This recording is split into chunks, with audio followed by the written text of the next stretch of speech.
you're having a good morning, afternoon, evening.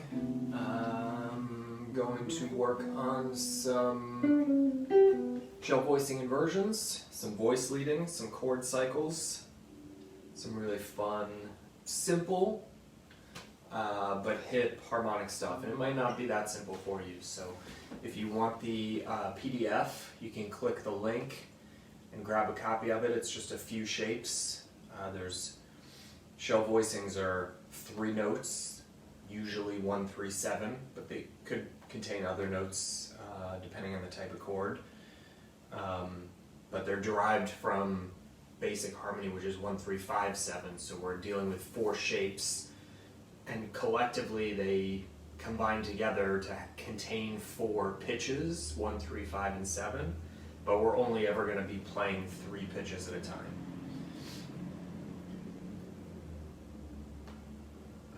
Because that's kind of the nature of shell voicings. The cool thing about doing that is that every time we play a new inversion, we're going to leave 1 note out. So sometimes we're going to hear this note, and then sometimes that note's going to appear, and another note's going to disappear, and then that note's going to reappear, and this note's going to disappear. So it keeps things a little bit more, a little less obvious and expected, which is a good thing, because we're trying to tell a musical story of some sort. We don't want it to be too obvious. So we're just going to deal with C major 7, okay? C, E, G, B, 1, 3, 5, 7. But again, we're going to do these in shell voicings. What's up, Miguel? Good to see you, man. And if you look at the PDF, here are the shapes. I'm just going to run through them quickly, and then I want to talk about some practice ideas of how I would get more comfortable with them, and then how we can start messing around with moving them through some different chord cycles with voice leading. So here's the first shape, 1, 3, 7, C, E, B, 3rd fret, 2nd fret, 4th fret. Okay, here's the next one. This is super standard. If you've been playing guitar for more than a short period of time and you've been studying jazz, chances are good you already know this one. Here's the next shape, 7th fret, 9th fret, 5th fret. I'm going to do all these on this same string set, so the 3rd, 4th, and 5th string. Okay, we're just going to move up the fretboard this way. 7, 9, 5, E, B, C, 3, 7, root. So there's no different pitches here. This is root 3rd, 7th, this is 3rd, 7th, root. Same 3 pitches, C, E, and B, just a different order, a different inversion. Okay. The next one we're going to do, we're going to continue moving up now. We're going to do 5, 7, 3. So there's no root here. This is a rootless shell voicing. Okay, 10th fret, 9th fret, 9th fret. G, B, E. And then finally, we're going to hop up a little. It's a little bit of a stretch, but shouldn't be too hard. 14th fret, 10th fret, 12th fret. Again, if you need help figuring out the exact voicings, you can click the link and download the PDF. It'll show you these exact 4 voicings. This is the 7 and the root, and then the 5th up on top. So we get that really great minor second hiding in the middle of this voice, this voicing.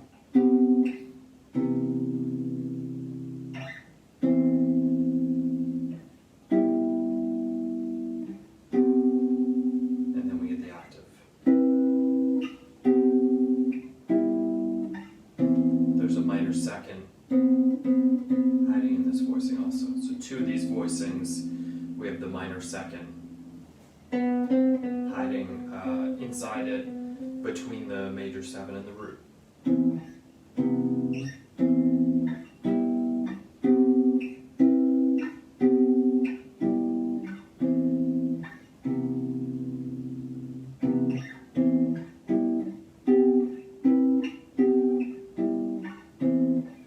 Okay, if you're in the melodic child study group, you know that I often try and steer everyone clear of getting too deep into inversions too quickly and to kind of recommend that we all get really comfortable using just basic root structure chords to learn to play.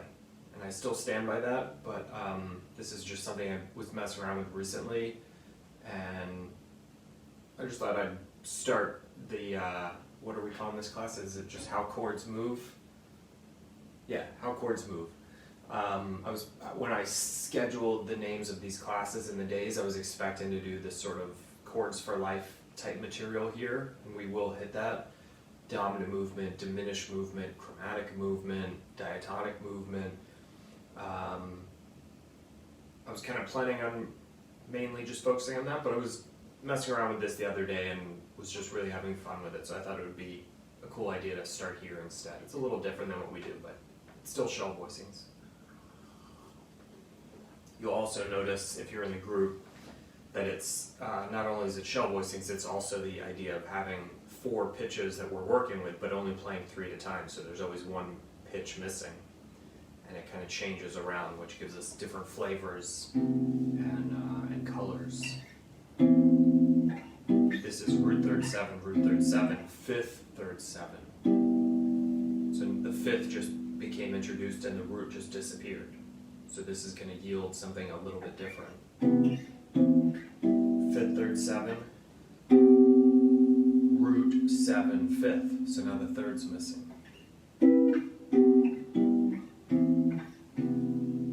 Real quick, I'm going to take each one of these 4 and just move it through the circle of fifths. And I encourage you to do this with me. This is more challenging than you might think. Okay? This one might not be too difficult, but when we start getting into some of these, like, building the chord on the 7th, it might take you a minute to spot these shapes. It might take me a minute. Here's C major 7, F major 7. Okay? This is bad voice leading. We're not working on voice leading right now. We're just working on getting our brain thinking through the circle of fifths. C, F major 7, B flat major 7, E flat, A flat, D flat, G flat, B, E, A, D, G, C, F, B flat, E flat. Sometimes it's a good idea to intentionally start pushing yourself up to the upper register, especially with chords. You'll start getting used to what these shapes look like an octave above the area where we usually press them. So we have an E flat up here, 12 frets above down here. So both worth checking out. A flat, D flat, G flat, right? B, E, A, D, G, C. Okay. You might want to spend more time on that. Since these are such short classes, I'm going to plow through and go to the next voicing. This next voicing is going to be a little trickier to spot because it's not root structure, it's built on the 3rd. So the way my mind visualizes this, I'm looking at the root note here on the 8th fret, 6th string. Right, there's my C note, and here's my voicing. So I'm kind of looking at this idea. I'm just not going to play the root note, I'm going to leave it out. Okay, so there's C, F,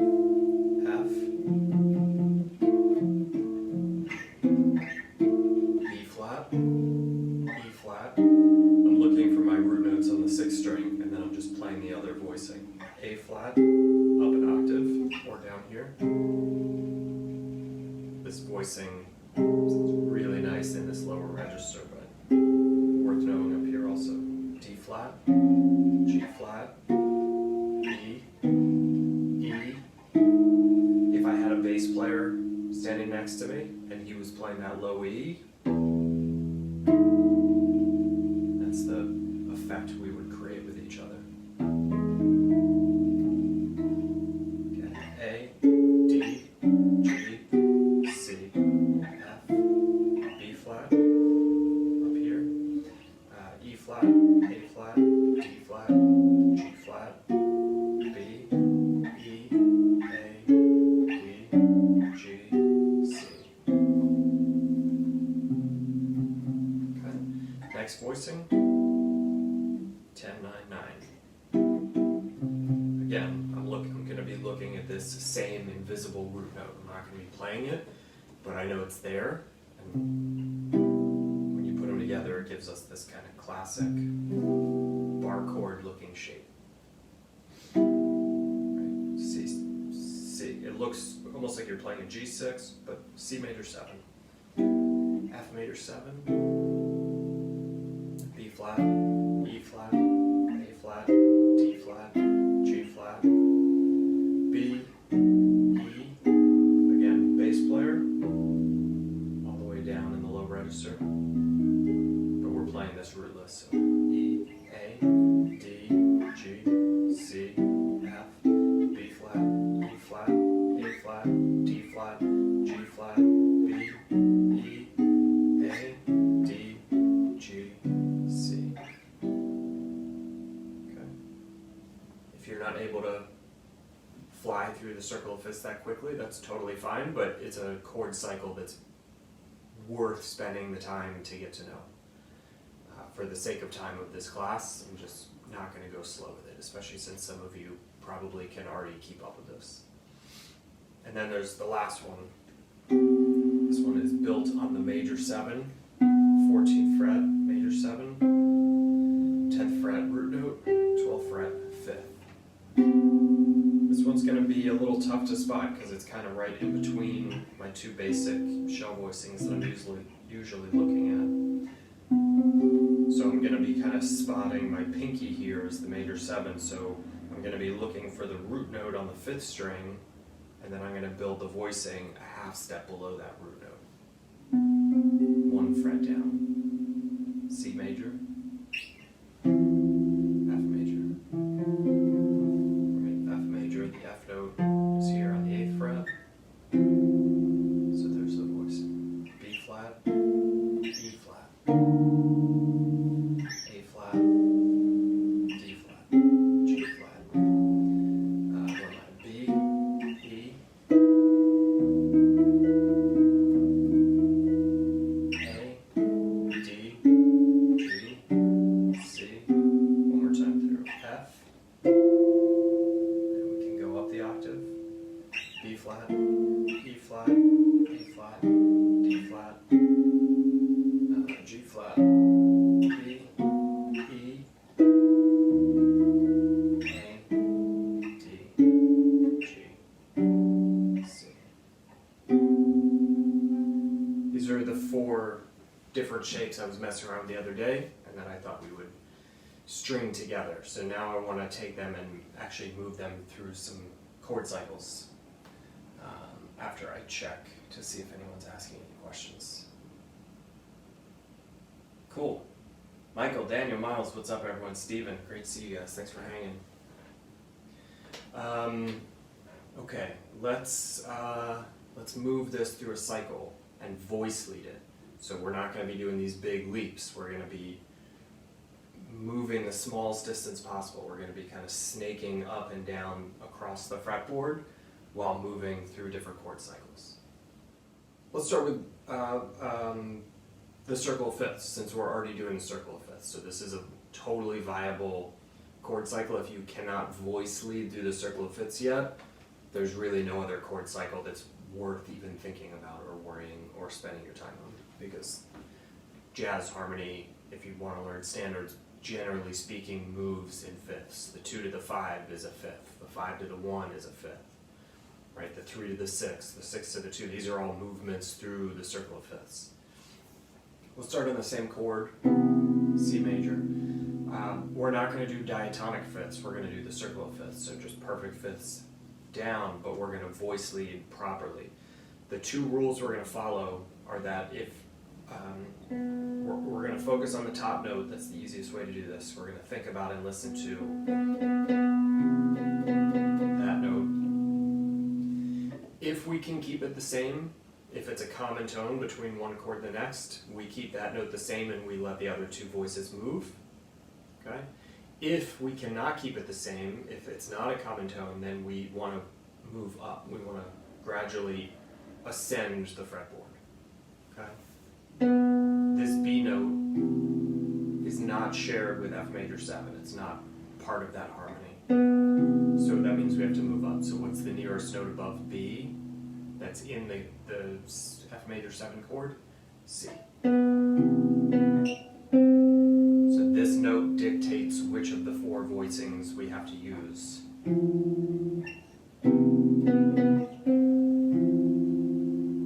Right, this is 7 root 5th.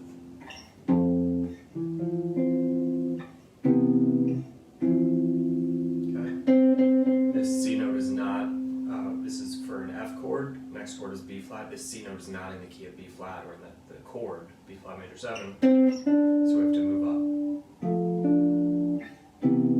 C, F, B flat.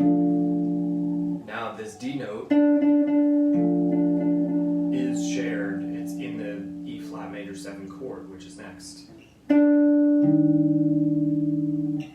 we get B flat to E flat. Notice these 2 notes are moving down. Right? Everything's been moving up so far.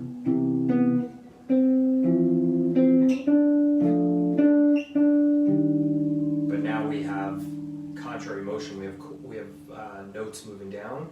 We also have oblique motion, which is when one note stays put and other notes move. So we're getting into some pretty interesting stuff just by voice leading through a chord cycle, a very basic chord cycle. C, F, B flat, E flat, A, flat,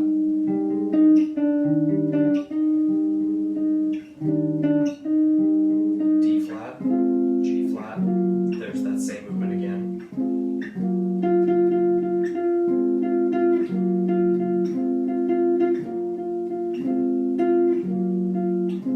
Okay, after G flat is B. That's nice.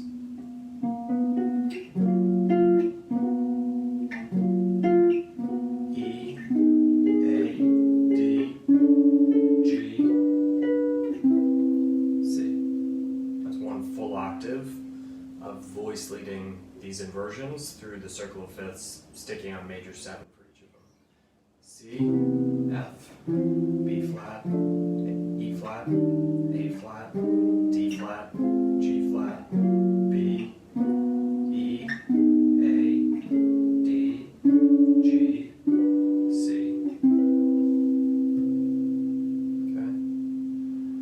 I know I'm moving a little quick because we don't have too much time left, and I was hoping to hit a couple of different chord cycles.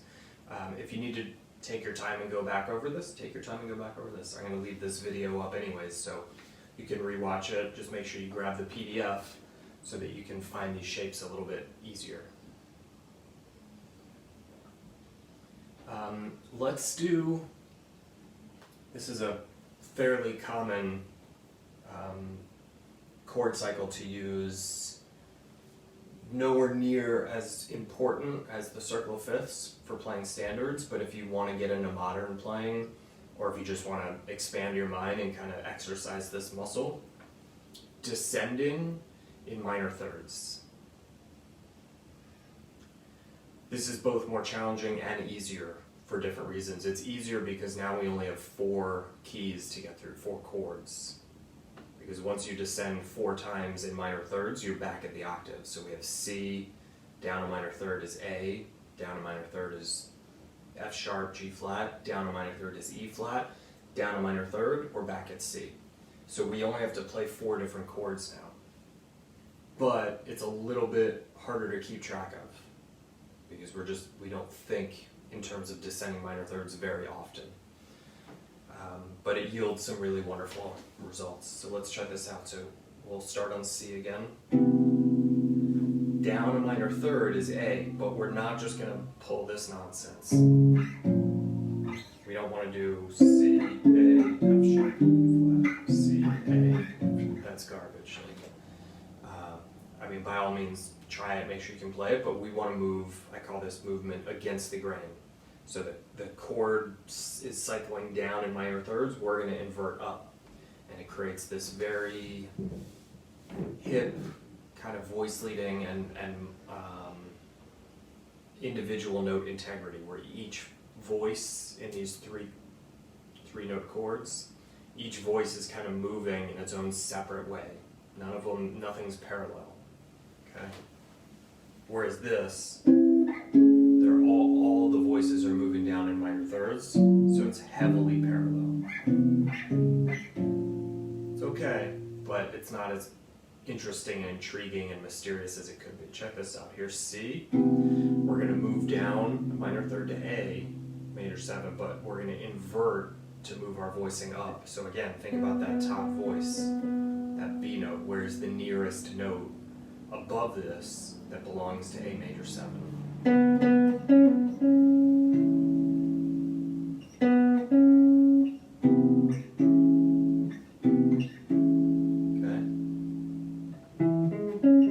7, 6, 6. Right, this is this shape, but with no root. Down a minor third from A is E flat. There's the D note. Contrary movement.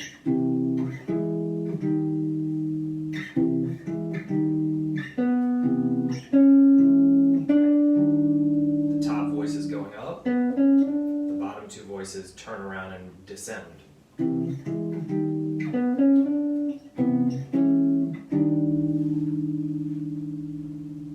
Okay, after E flat, F sharp. This is oblique movement. This top note does not move. Am I doing that right? No, I'm not doing that right. Where are we at? C. That was G major that I was playing, not F sharp. E flat. I really want to descend for that. That's such beautiful voice leading. Oh, because E flat doesn't come after A. F sharp comes after A. That's why things are getting weird. I skipped a chord. C, A. Here's F sharp. Oh, that's beautiful. C, A.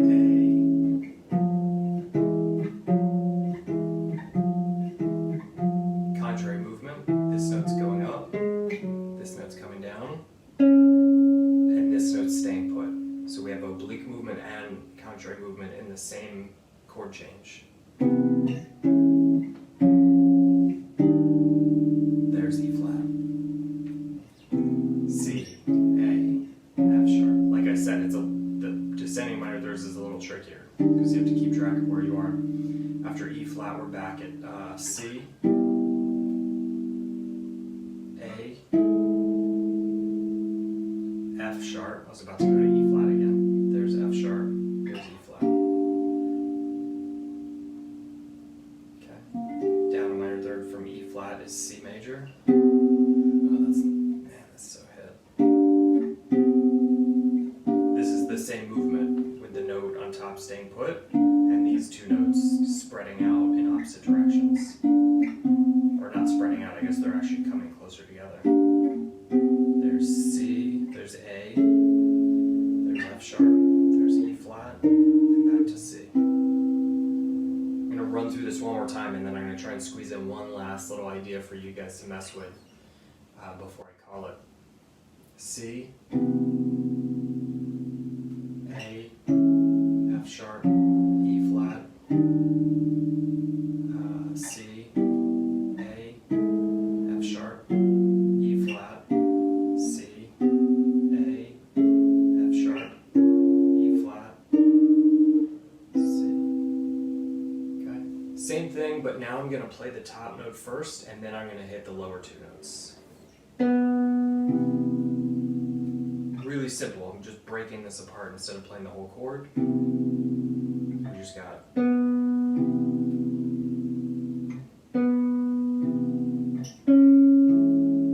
C. Gives it a little bit like an illusion that we're playing a melody and then harmonizing the melody versus playing a chord. C, A, F sharp, E flat, C, A, F sharp, E flat, C, A, F sharp, E flat, C. Same thing, but now I'm going to play top note, lower two notes, and then I'm going to change and hit the lower two notes and top note. C, A,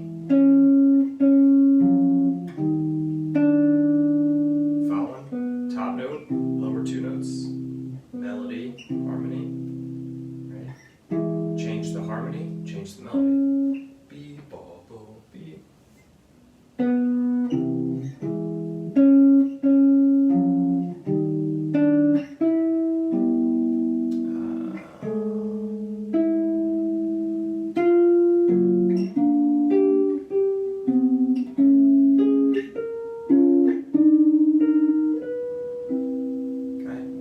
Idea I'm going to squeeze in here, and then we're going to call it. Let's just ignore the middle note. Let's just do these as like, we have 3 notes, we're just going to take the middle note out. We're just going to focus on the top note and the bottom note. So, getting rid of this E note. There's no E note, there's no third here. Just creating a little bit more sonic space. Getting rid of a little bit of the density here. C, A, right? F sharp. That's super cool.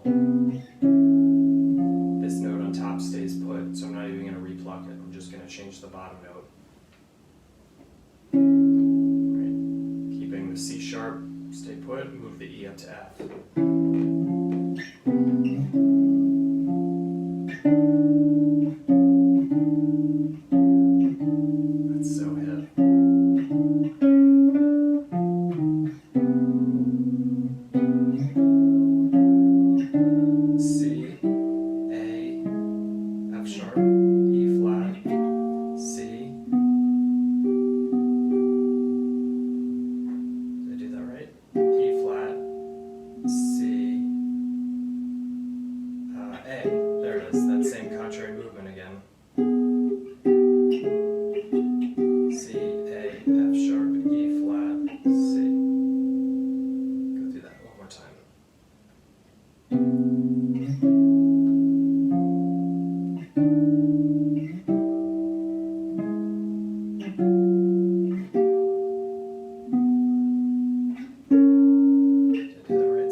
That's E flat, here was C. Let's start that over.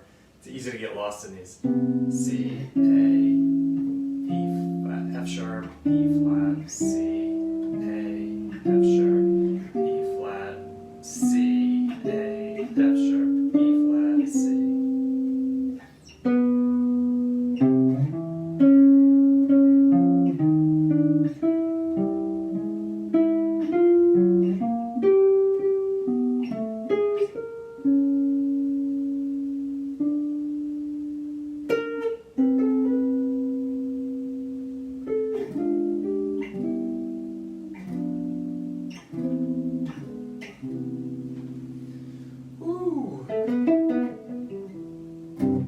So if you're in the study group and you've checked out Chords for Life, this is obviously very different from that, but it's built on the same topic. It's just a little bit of a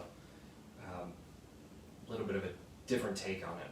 Okay, we're not really worried about playing through tunes at the moment using all root structure chords, which I think is really helpful and important to mess with, but there's still a lot of value here. If nothing else, it just gets our brain working, our fretboard knowledge happening, our fingers moving, so it's a good idea to check stuff like that out every now and then. Let's see if there's any questions that I can take, 1 or 2 before I split. Gary, holy counterpoint, Batman, yeah, it's a fun one. Michael, no way I would be able to do this without the bootcamp program. Boom! Gotta love it, man. Better than Starbucks in the morning, appreciate it, Miles. Marcus, what's up, man? Glad you dig it. These are the only comments it's showing me. It's so weird, it says there's 9 comments, but it's only showing me these 4. So hopefully there's no major questions in any of the other 5 comments.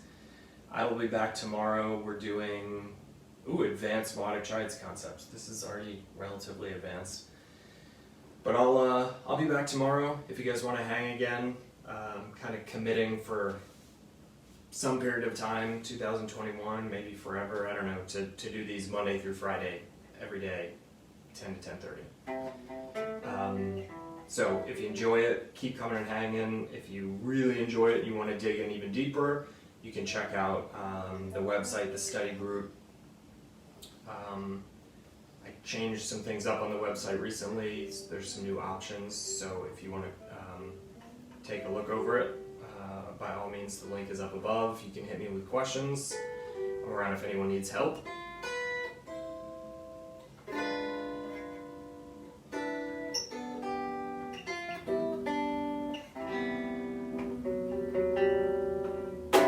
See you guys tomorrow.